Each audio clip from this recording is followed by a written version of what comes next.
Nous recevons Nassiba Djadir. Nassiba, bonjour. Bonjour, bonjour Nour, ça va? Ça va, je vous remercie. Et vous-même? Très bien, bonjour à vous tous, ravi de vous retrouver tous les mardis, tous les lundis. Tous les lundis, exceptionnellement donc aujourd'hui. Parce qu'on rappelle donc à nos téléspectateurs que les programmes donc, de toute la télévision algérienne, notamment Canal Algérie, seront réadaptés donc à l'actualité actuelle. Voilà. Nassiba, comme à l'accoutumée, vous n'êtes pas seule aujourd'hui? Oui, avec nos invités, Amouride Slamine Lokman, bonjour. Bonjour. Accompagné de Kamel Nour, bonjour. Merci d'être des nôtres ce matin. Bonjour. Vous êtes artiste plasticien et vous exposez actuellement, mais à cause de oui. le fameux Corona. Oui, voilà. Alors, les expositions ont été suspendues. Voilà. Oui. Vous exposez à la galerie Mohamed Al-Hassim. Tout à fait. L'exposition a démarré elle a démarré, ça fait au moins une semaine. Une semaine, ou oui, et elle a été suspendue. Plus d'une semaine, au moins 2 semaines, je dirais. Oui. Et elle a été suspendue. Elle a été suspendue. D'ici, peut-être qu'il y aura la solution, nouvel ordre. Et c'est une rétrospective, une petite rétrospective de 2000 jusqu'à maintenant. D'accord. Voilà, avec différentes étapes et différentes techniques. En même temps, pour montrer aux citoyens, aux collectionneurs, aux gens qui aiment l'art, la différentes recherches, les différentes étapes, les différentes réflexions sur la créativité de l'artiste. Absolument. Voilà. Alors vous êtes un artiste plasticien au parcours rythmé par de nombreuses expositions, un parcours assez riche, imposant. À la base, vous êtes technicien en soins intensifs, vous avez été aussi professeur d'éducation artistique et animateur aussi.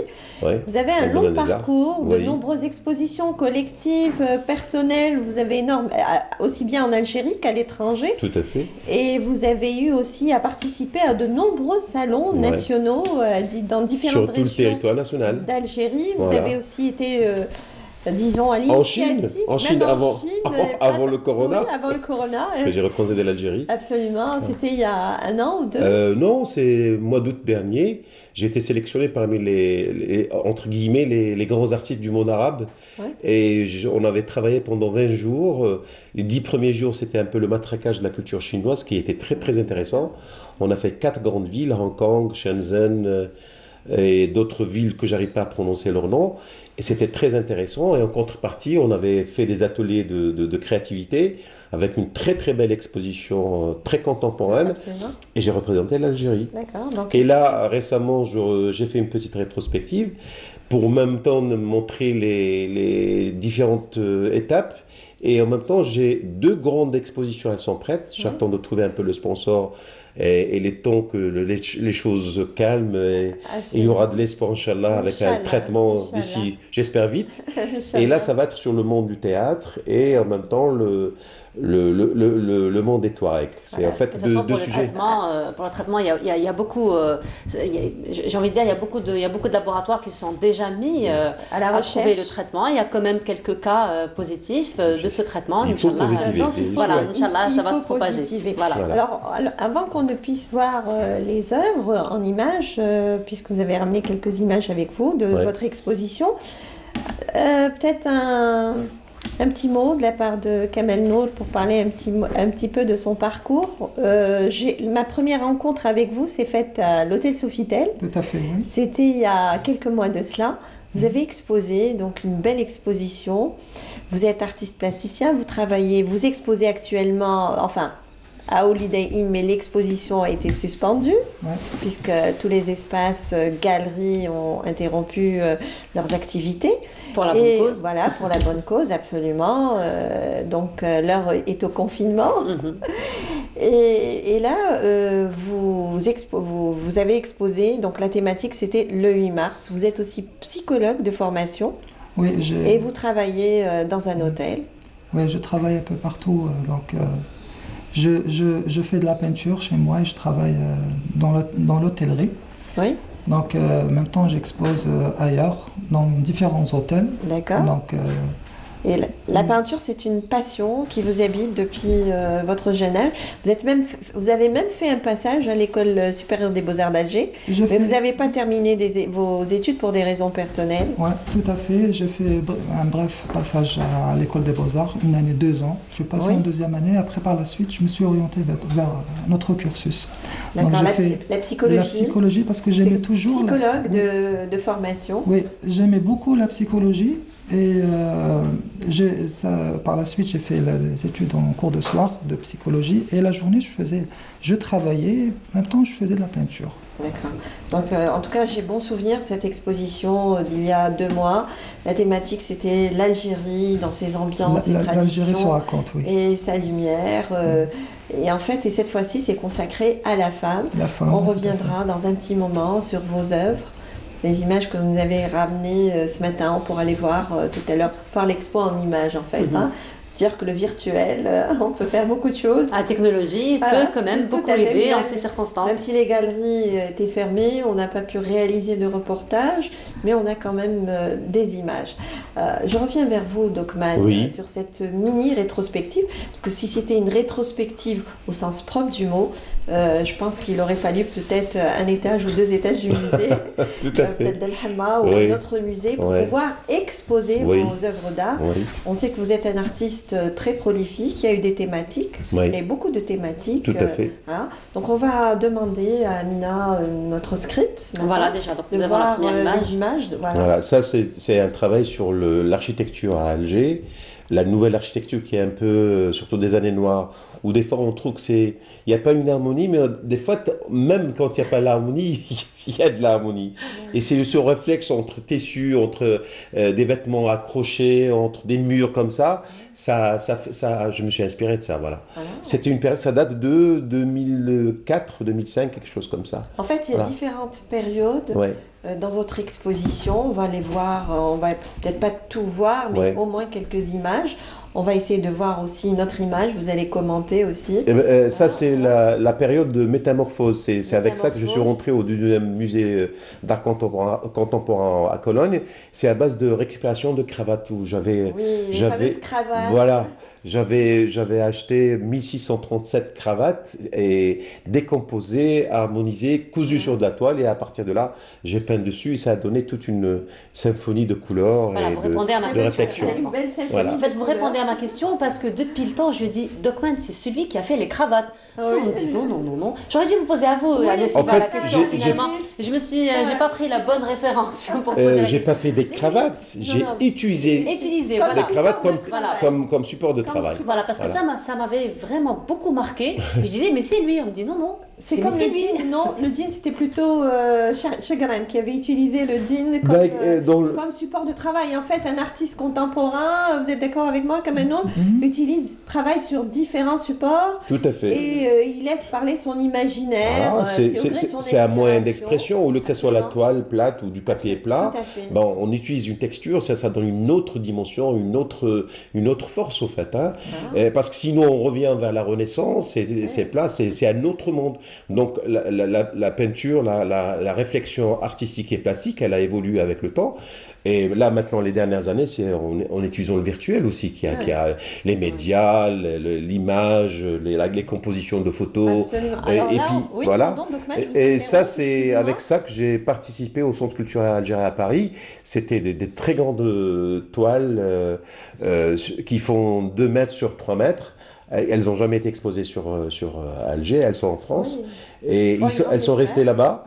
C'était une période aussi qui était très très intéressante pour montrer la diversité de la créativité de l'artiste, où c'est des très grands formats, parce qu'il y en a qui se spécialisent dans des petits formats, il y a d'autres sur du papier, il y a d'autres, moi je suis le genre un peu, parce que ma démarche artistique c'est le sujet, et à partir du sujet je choisis le support, le format. Et puis voilà, chaque artiste a une façon de travailler. Et vous utilisez en fait différents matériaux. Voilà, là c'est sur l'eau, c'est le mouvement de la vague, de l'eau, de la vie. C'était au Palais de la Culture. C'était au Palais de la Culture et ça date de 2006. Il y avait même des enfants qui étaient venus visiter l'exposition. Dokman a consacré dans le Houda toute une journée ou plusieurs journées à la visite guidée avec les enfants. Et ils ont travaillé sur vos œuvres, si je ne me trompe, si j'ai bon souvenir. Oui, c'est ça. J'ai tellement couvert d'expositions, il y en a, bon, alors ça se mêle et s'entremêle dans mon imaginaire aussi. Juste une petite anecdote, Nassiba, si vous permettez. Alors Nassiba, comme elle se spécialise dans tout ce qui est exposition depuis quelques années, alors des fois ça nous arrive nous-mêmes, en tant que journalistes, d'aller couvrir. Et puis les techniciens, ils nous disent, non mais c'est pas ton travail, hein. Tu vas jamais le faire aussi bien que Nassiba, hein. C'est pas ton travail, hein. Merci, vous allez me faire rougir là. Je ne fais que transmettre, hein, finalement. On se spécialise, il n'y a pas meilleur aussi, hein. C'est pointu. On se spécialise, c'est vrai, c'est vraiment... on fait voyager les téléspectateurs dans ce monde de la couleur et rien que de la couleur. Kamel Nour, peut-être pourrait dire un petit mot aussi. Ah non, pardon. Vous avez eu, Kamel Nour, à visiter des expositions de Dokman où vous découvrez ses œuvres pour la première fois?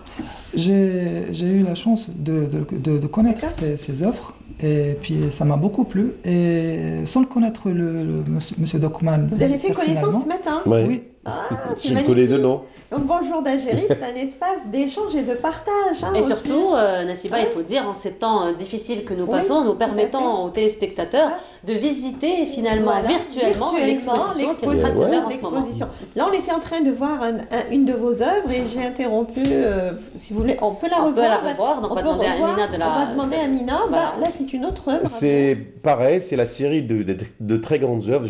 En fait, c'est un travail sur les enfants. C'est une autre série. Une autre, toujours, qui font entre 3 mètres sur 1 mètre, et ça date de 2007. C'était le Centre culturel algérien à Paris. Et c'est l'inspiration des enfants en jouant en plein soleil. Voilà, et c'est la lumière, c'est l'Algérie, c'est la liberté des enfants qui n'ont pas de limite, en rigolant, en sautillant. Et cette âme qui est très fraîche, et qu'on reste aussi des très enfants, on a toujours une petite partie d'enfance chez nous. Ça, c'est sur le regard, et c'est avec ça que je suis rentré au musée des Beaux-Arts d'Alger.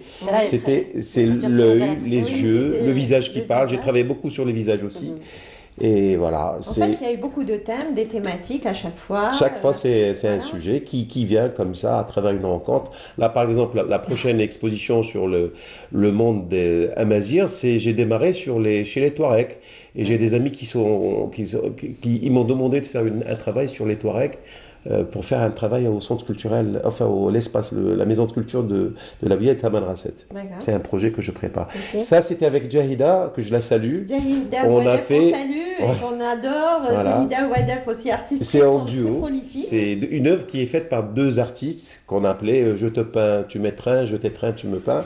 C'était en fait comme si c'est une danse, mais à travers une peinture. Je m'en souviens, c'était au Palais de la Culture aussi.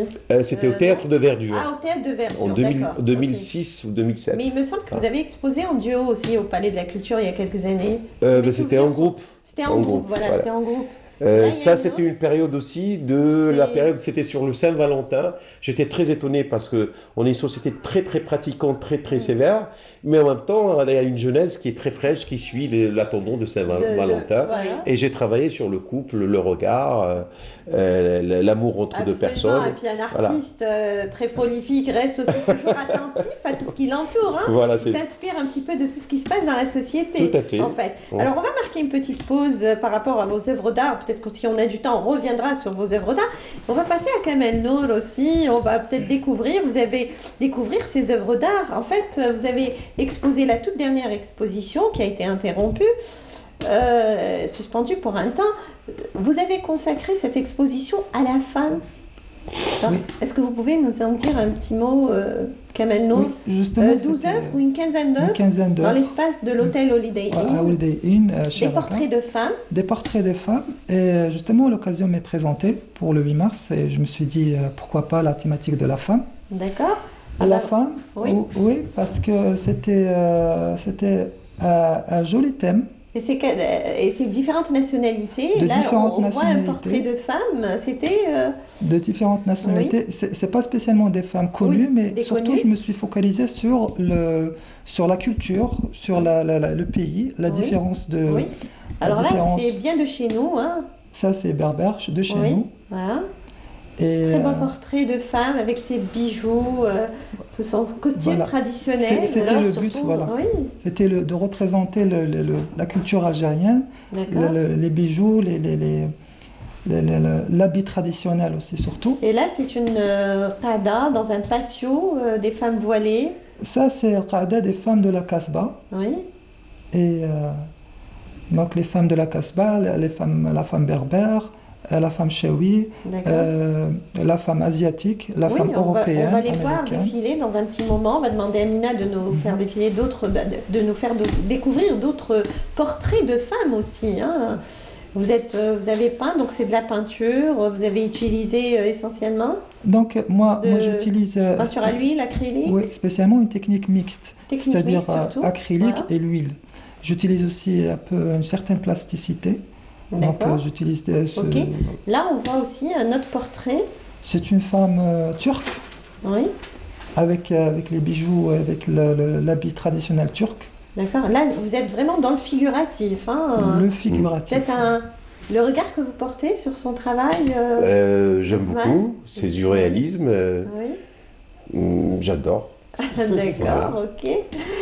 Et il y a d'autres portraits aussi. Donc vous utilisez, je sais que vous utilisez beaucoup de techniques mixtes, hein, comme pour la précédente exposition, différentes matières, outils de travail, même papier journal. Ça, c'est pour les précédentes expositions, notamment celle qui a eu lieu à l'hôtel Sofitel. Mais restons dans cette exposition que vous avez préparée. Ça vous a pris quand même un temps pour préparer cette exposition? Oui, bien sûr, la recherche de la thématique, la recherche de la technique, l'inspiration aussi prend beaucoup de temps. Donc la réalisation viendra par la suite. Pour réaliser un tableau, il faut quand même prendre tout son temps. Tout son temps, sa réflexion, et puis au gré de son inspiration, j'imagine. Hein. On ne dit pas, tiens, on va faire un tableau aujourd'hui, on va réaliser. Moi, je pense que c'est très intéressant. C'est au gré des états d'âme. Tout à fait. Et en plus, comme il a une formation de psychanalyste, de psychologue, il y a une thérapie. Moi, j'ai fait un petit stage dans le temps au sud de la France. On peut traiter les gens à travers l'expression plastique. C'est-à-dire, même les enfants, par exemple, quand ils ont un problème de famille, les enfants ne parlent pas. Mais à travers le dessin, on peut avoir une idée de... Ben oui. Justement, en psychologie, dans certains pays, ils ont carrément introduit un module qu'ils appellent l'art-thérapie. Donc, c'est carrément un enseignement pour les psychologues et puis qui se fait justement en étroite collaboration avec les artistes pour guérir, si on peut dire, certaines pathologies qui sont liées au psychique, à la psychologie de la personne. L'expression plastique, en fait, il y a des choses qui sortent de nos âmes, de nos tripes, et des fois, il y a l'inconscience qui ressort sur l'œuvre. Et des fois, quand le travail n'est pas classique, n'est pas du réalisme, on a l'impression, on met son titre et on laisse les gens parler. En fait, on découvre les gens qui parlent en fait, sur leur vie, indirectement, à travers le travail qui n'est pas du réalisme. C'est pas comme un coucher de soleil ou une nature morte. Voilà. Donc c'est très intéressant pour le psychanalyste ou le psychiatre. Et justement, en dehors de ces portraits, on a vu défiler quelques portraits. Là, on a pu les découvrir avec beaucoup de plaisir, Kamal Nour. Là, vous êtes sur une œuvre. Là, vous m'avez dit que peut-être si demain, vous allez partir en congé, confinement oblige, pandémie oblige. Et vous avez travaillé sur une œuvre que vous avez entamée, je ne sais pas si on peut la voir dans un petit moment. Vous avez ramené une œuvre d'art. Et vous avez intitulé les murs ne font pas la prison. Oui, tout à fait. C'est peut-être celle-là. C'est peut-être celle-là. Tout à fait. Voilà, c'est celle-là. C'est par rapport à cette pandémie. Oui, justement par rapport à... Je tenais absolument à témoigner. À créer quelque chose qui a un rapport avec la période qu'on traverse, des périodes difficiles. Oui, les murs ne font pas la prison, cela veut dire que même si on est confiné chez soi, on peut faire beaucoup de choses. Oui. On peut lire, on peut écrire, on peut faire connaissance avec soi-même, connaître ses points faibles, ses points forts. Moi, je connais des gens qui font de la haute couture chez soi, comme nous, les artistes, on fait de la peinture chez soi. Tout à fait. Il y a d'autres qui ont écrit leur biographie. Oui. Il y a aussi des livres, des best-sellers mondiaux qui ont été écrites dans une prison, pour ne pas dire une prison, comme Nelson Mandela, par exemple, comme Moufdi Zakaria qui a écrit Iliadet al-Jazair,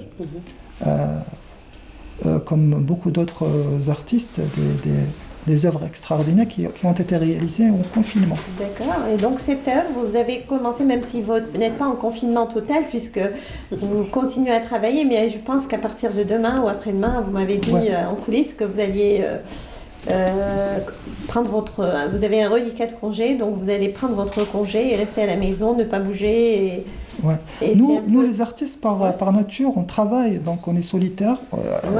Déjà, une en dehors de cette obligée. pandémie, on travaille énormément à la maison, il y a des jours mais là encore plus, puisque vous allez être en confinement total, donc vous allez pouvoir vous consacrer pleinement à votre passion et travailler. Préparer à la prochaine exposition, tout à fait. Réfléchir à d'autres thématiques, réfléchir à d'autres styles.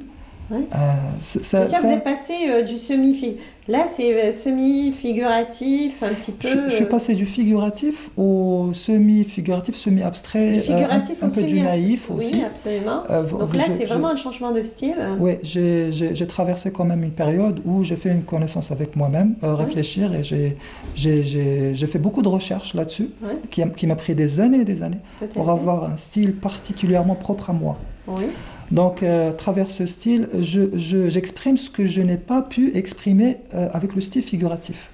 Avec le style figuratif, on peut exprimer certaines choses. Oui, comme disait Dockman, ce qu'on voit, on le reproduit, mais là, quand on va vers l'abstraction, on peut se laisser aller, on a plus de liberté, je dirais, beaucoup plus de liberté, et on se laisse aller, on laisse parler son imaginaire, on laisse parler un petit peu, c'est son subconscient qui... Et des fois, c'est la pression. Et le confinement pousse à la créativité. À la créativité, voilà. Et puis, être confiné de temps en temps sur le corona, moi personnellement, des fois, je reste 5-6 jours, je ne sors pas de la maison. Déjà, en travaillant, je ne me rends même pas compte que je passe le temps. Et parce que c'est un moment, il faut être dans son monde, dans sa bulle. Et à partir de là, il y a le résultat d'une créativité assez intéressante. Tout à fait. En tout cas, messieurs, on vous remercie. Merci. Merci de nous avoir invités ce matin et de nous avoir fait partager ce bon moment. Passer ensemble, même avec nos amis téléspectateurs, ils ont pu découvrir un petit peu, avoir un aperçu de vos expositions respectives. Inch'Allah, ça va reprendre. Voilà, ça va reprendre et puis pourront, tous ceux qui sont les amateurs d'art, les collectionneurs pourront découvrir vos expositions respectives. Oui, vous voulez dire quelque chose alors rapidement? Oui, je voulais juste remercier le plateau de m'avoir invité et aussi remercier l'hôtel Holiday Inn de m'avoir donné cette opportunité d'exposer, Monsieur Hervé Piré, Monsieur Raph. Et je remercie aussi Madame Ameillard qui m'a sollicité à peindre la couverture de ses livres. Oui. Je remercie beaucoup. Voilà, je remercie tous mes collègues aussi et amis qui me suivent sur Internet. C'est grâce à eux qu'on améliore et qu'on est encouragé tous les jours pour faire du mieux. Tout à fait. Un dernier mot? Merci de m'avoir invité et j'espère qu'il y aura de la solution pour le corona pour qu'on reprenne l'exposition et le travail artistique. Et ce sera donc et bon courage pour tous les Algériens. Courage. On aura une reprise à la Galerie Rassim, Inch'Allah. Merci beaucoup Nassiba de nous avoir fait quand même voyager virtuellement. J'imagine que ça vous manque beaucoup le terrain parce que vous aimez beaucoup partager effectivement et vivre le moment. Voilà, mais bon. Mais ça reprendra, Inch'Allah. Merci beaucoup d'avoir répondu. Il faut rester positif et puis bon, Inch'Allah, tout ira bien. Exactement. Merci beaucoup d'avoir répondu à notre invitation. Donc, j'espère que très bientôt, nous allons tous reprendre normalement donc, les activités, notamment les expositions. Mais cela, donc avant même de trouver la solution pour le coronavirus, il y a déjà une solution. Restez chez vous. Voilà, restez chez vous. Restons chez voilà, vous. En attendant, c'est la bonne solution. Exactement. Donc en attendant de passer cette crise qui passera, Inch'Allah. Donc merci encore une fois.